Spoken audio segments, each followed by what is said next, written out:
Terima kasih Ibu Panitia pada memberikan kesempatan. Ini masih oke? Masih semangat lagi? Masih.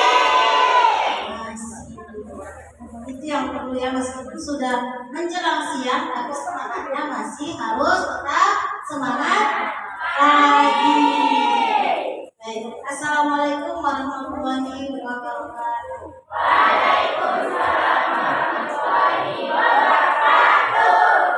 Baik, pada kesempatan ini Ibu akan menyampaikan materi. Namun dahulu Ibu akan menyapa dulu Ibu kita tentang yang baru bergabung ya. Selamat datang kepada Ibu Helen. Terima kasih sudah hadir dengan kami Miss Yulianti ya, sudah bergabung ya. Dan Ibu mengucapkan selamat nih kepada Ananda yang sudah bergabung ya, sudah menjadi calon anggota OSIS, piket, PMR dan ASIL.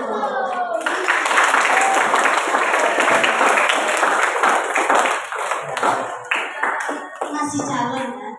Nanti pas mulai ikut tampil nanti pula lah. Ini berapa menit Ibu? Ya sudah lewat saya ya. Berapa menit? Baik. Nanti bisa dikode-kode ya.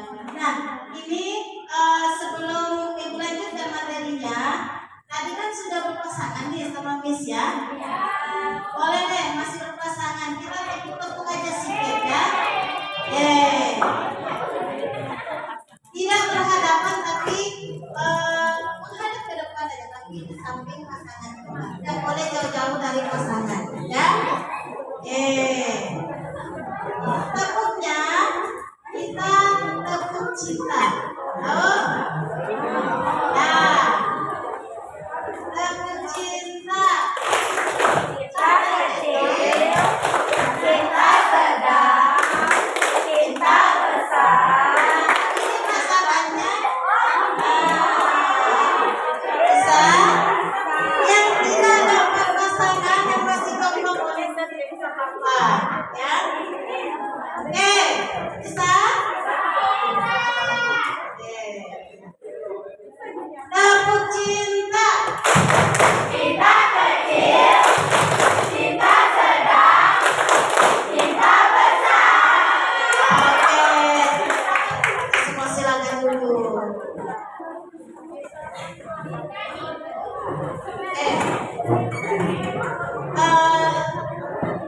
Saya ngomong ya karena mati dan nanti aku larinya kemana-mana ngomongnya. Baik, pada kesempatan ini Ibu dikasih materi oleh panitia yaitu kerjasama. Apa itu kerjasama?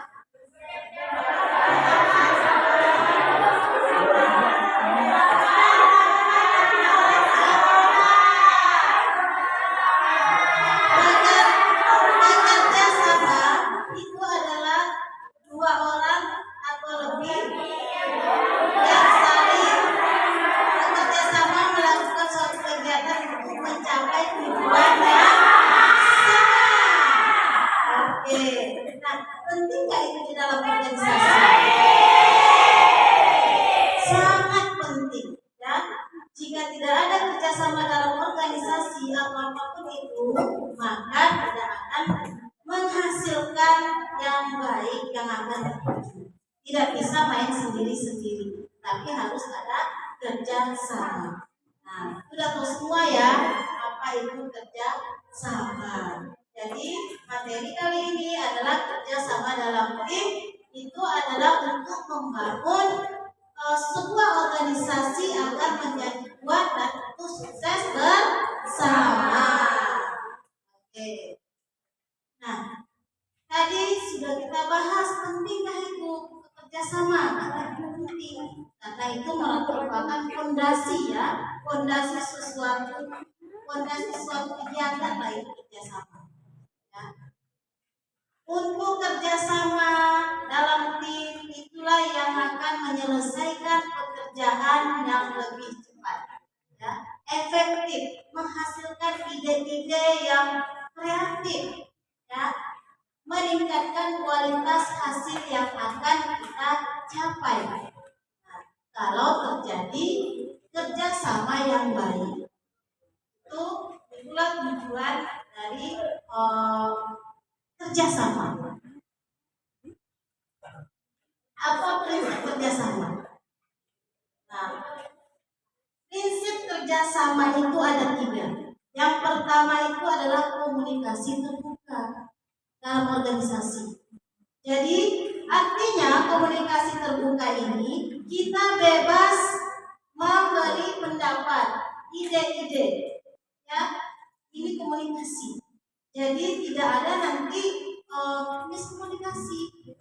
Jadi kita sampaikanlah pada saat kita rapat atau apa, ya. Kita sampaikan apa ide kita kepada teman-teman. Apapun itu, biar tidak ada kita saling mendongkol, dan pada saat itu kita putuskan keputusan yang mana yang kita ambil setelah dikomunikasikan dengan baik. Jangan memantai-mantai. Orang tidak ini ya, dalam organisasi ini kadang bisa konflik.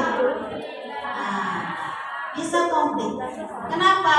Karena komunikasi seperti yang dibahas oleh Iskia tadi, terjadi konflik karena komunikasinya tidak benar. Si A tidak hanya bilang A sampainya ke Z. Nah, siapa yang mau disalahkan? Tidak ada ya, karena memang tidak ada komunikasi terbuka. Jadi tidak perlu kita dalam tim itu membicarakan kawan kita di belakang. Harus saling terbuka. Apa yang kita ideikan pada saat itu. Nah, itu komunikasi. Boleh kita lagi. Itu ya. Jadi belajar untuk berkata yang baik, yang benar, jangan yang tidak yang disampaikan. Itu akan membawa konflik.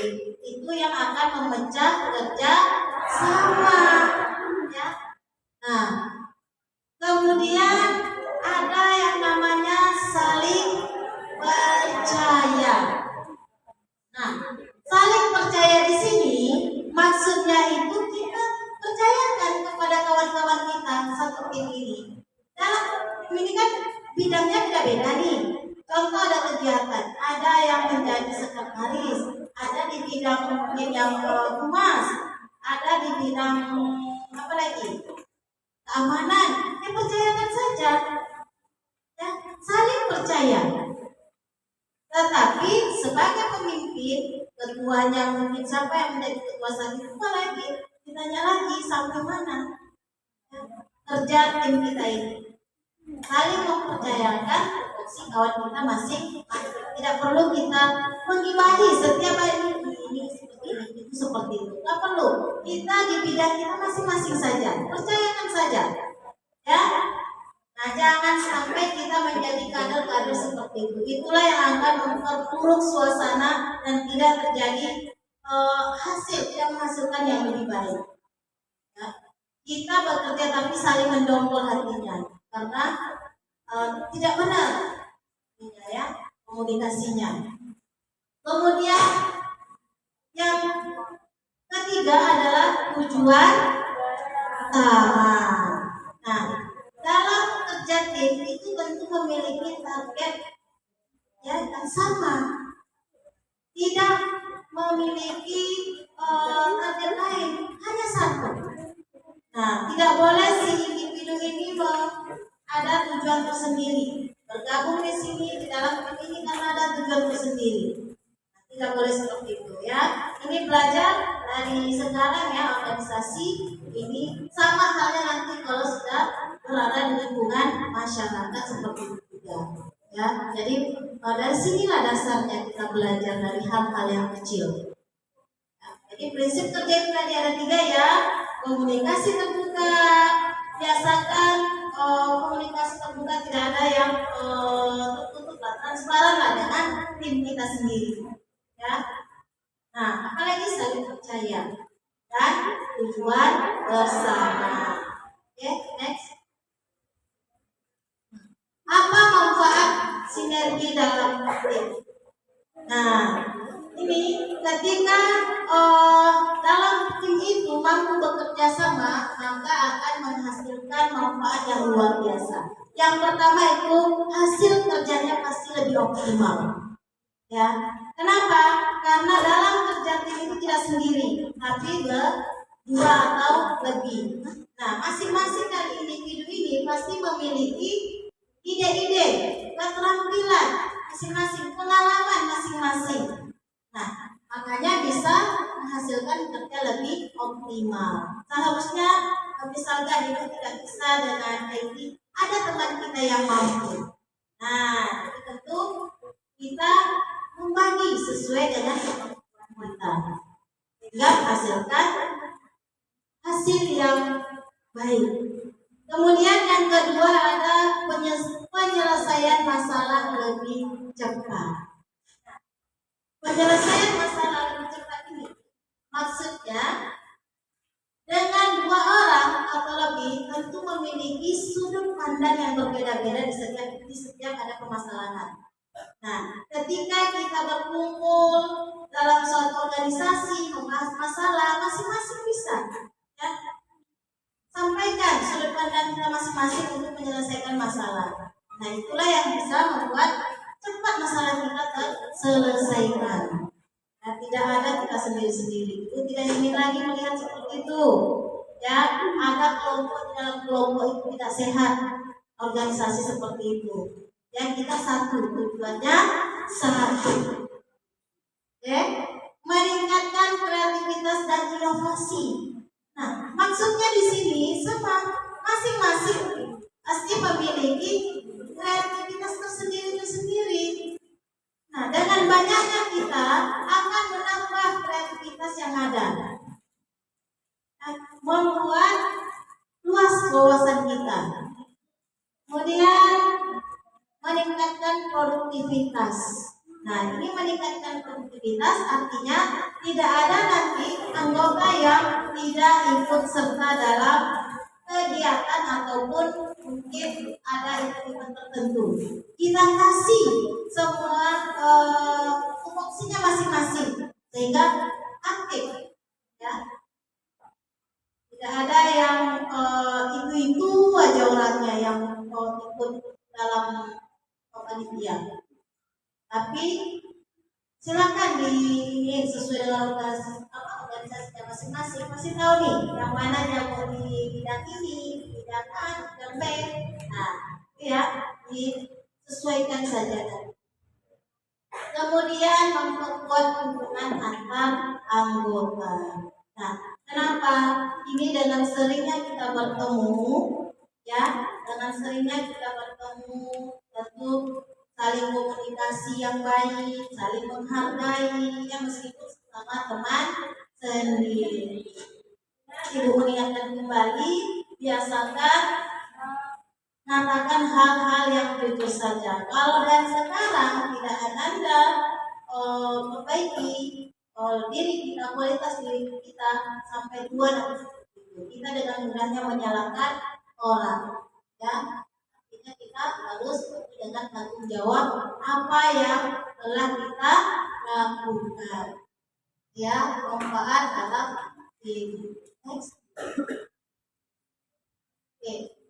Mengatasi tantangan dalam tim, strategi, ya. Ini merupakan strategi untuk solusi yang efektif. Nah, tentu di dalam tim ini pasti ada masalah. Apapun itu, pasti ada masalah, ya. Baik itu lingkungan siswa, di masyarakat, di mana aja, atau di lingkungan sendiri, di sekolah kita pasti ada masalah. Tapi bagaimana kita cara mengatasinya agar tidak terjadi konflik? Intinya harus komunikasi, ya. Jadi ini untuk mengatasinya ini harus sering-sering komunikasi, ya, harus sering-sering komunikasi untuk menghambat konflik yang ada. Biasanya kan yang ada itu konflik dari kita sendiri. Ada yang malas-malasan, ya, ada yang tidak ikut membantu, hanya numpang nama saja. Ada seperti itu? Ada. Ya, ini yang tidak boleh dalam tim. Perbedaan pendapat bisa nggak menimbulkan konflik? Nah, ingat, di dalam tim perbedaan pendapat itu biasa, tapi bagaimana caranya kita belajar menerima pendapat orang lain, karena tidak semua yang kita utarakan itu bisa diterima dengan baik oleh orang. Baik menurut kita belum tentu baik menurut orang. Jadi namanya tim ini anak-anak sudah belajar untuk menurunkan egonya. Nah, bisa memahami orang lain. Belajarlah, jangan memaksakan diri, kehendak diri, pendapat kita yang paling benar. Tidak bisa seperti itu ya. Kita bekerja sama. Di rumah juga seharusnya begitu. Ya. Tidak bisa kita memaksakan kehendak kita. Ada orang tua kita, ada adik-adik kita, ada kakak-kakak kita yang mungkin kasih pendapat dengan kita. Ya. Baik, lanjut. Nah, apa sih peran dan tanggung jawab kita di dalam kelompok ataupun kita sebagai anggota organisasi? Nah, kita bahas yang peran dulu. Ya, peran sebagai seorang anggota atau pemimpin dalam organisasi, yang pertama itu adalah kita itu termasuk oleh pemimpin. Ya, baik pemimpin diri sendiri maupun pemimpin oleh kawan-kawan kita, ya. Jadi peran kita di dalam tim itu adalah pemimpin. Apa itu pemimpin? Pemimpin itu harus bisa memberikan atau mengarahkan kawan-kawan kita, ya, mengarahkan, apalagi memberikan ide, mengambil keputusan. Harus bisa mengambil keputusan. Itu peran di dalam tim. Apalagi dari dalam tim itu perannya sebagai selain pemimpin, apalagi penggerak atau penggerak harus melaksanakan, ya, tidak hanya berdiam diri, memberikan ide-ide. Nah, kalau sudah memberikan ide, melaksanakan lagi ke ide yang sudah kita tentukan secara bersama. Melakukan, tidak hanya di bawah tidur saja, ya. Tuh. Jadi, tanggung jawab lagi. Tadi peran sudah. Tanggung jawabnya apa kita? Kita harus komitmen dengan apa yang sudah kita sepakati bersama. Kita harus komitmen. Nah, kalau sudah kita putuskan ya sama-sama, ya itulah dia yang harus kita kerjakan. Itu disebut dengan tanggung jawab dalam tim. Ya, jadi kontribusi setiap individu itu dalam kelompok akan maksimal ketika semua individu itu memahami perannya. Ya, kalau tidak memahami perannya, maka itu tidak akan jalan. Nah, kemudian yang kedua, di dalam kelompok itu harus menjalankan tanggung jawab dengan disiplin. Kemudian yang terakhir harus ada kolaborasi secara aktif. Itu ya, kita harus aktif dalam bekerja dalam tim. Nah, ini ada strategi komunikasi yang efektif untuk membangun pemahaman dan alur informasi. Yang pertama itu adakanlah rutin rapat. Artinya rutin rapat ini agendakanlah setiap mungkin 2 minggu sekali lah paling lama, atau sebulan sekali, lama ya itu ya, lama. Agendakan, tapi diatur, jangan waktunya molor-molor, ditentuin. jam segini, batasnya cuma 20 menit kita rapat, mau harus ada. Nah, atau 15 menit mungkin ya setelah kegiatan pembelajaran. Kan organisasi ini kan kita bergerak biasanya kebanyakan di luar jam pembelajaran. Oh, selama-lama ya tidak menyita waktu. Ya. Makanya rapat rutin inilah yang akan membantu tim kita tetap sinkron dan mencegah miskomunikasi. Sering-sering bertemulah kita, biar satu suara. Ya, jangan si A bilang B, si B bilang A. Nah, dengan sering-sering bertemu ya berjalan lancar. Tidak dengan ya sering-sering bertemu sama si dia. Nah, kalau sering-sering bertemu sama si dia itu lain nanti. Ya, oke. Kemudian saluran terbuka, artinya di sini komunikasi yang terbuka membuat anggota tim merasa aman untuk berbagi ide ataupun masalah ya ataupun saran. Jadi kita tidak boleh menghakimi. Nah, sudah tidur nih si Aten. Ya, tidak boleh kita saling menghakimi. Di saat kawan kita mungkin memberikan saran, kita langsung memponis tidak bisa.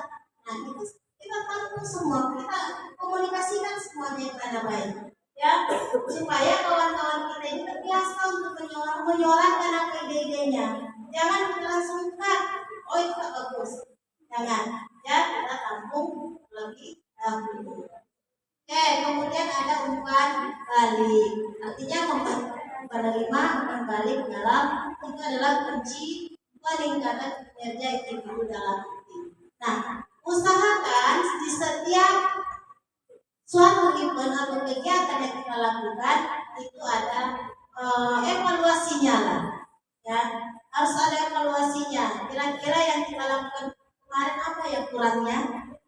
Nah, apa yang harus kita perbaiki ke depannya? Nah, itu ya. Nah, merayakan pencapaian tim. Nah, inilah motivasi tersendiri bagi kita ketika setelah melakukan kegiatan masa capek-capeknya, tetapi kegiatan kita itu berhasil. Ya, pasti kebahagiaan tersendiri. Tidak perlu kita harus ke sana ya, harus pakai duit merayakan, tidak perlu. Cukup kita berkumpul, bertemu, saling mensupport, saling bersenyum, itu sudah. Ini saling memuji, ya, saling memuji, tidak tidak membuli kawan, itu sudah nyaman di hati, ya.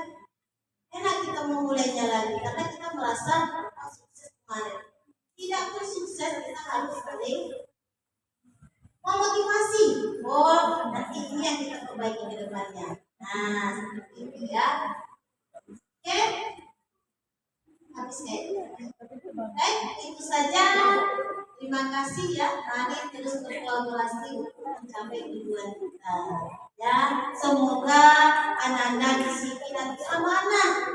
Ya, amanah semua dengan tugas lebih yang terbaik.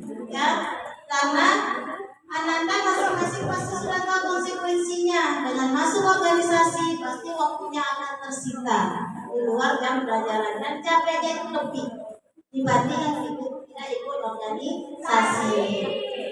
Sepakat semua? Oke, Ibu tunggu gebrakan-gebrakan Anda semua masa waktu ini.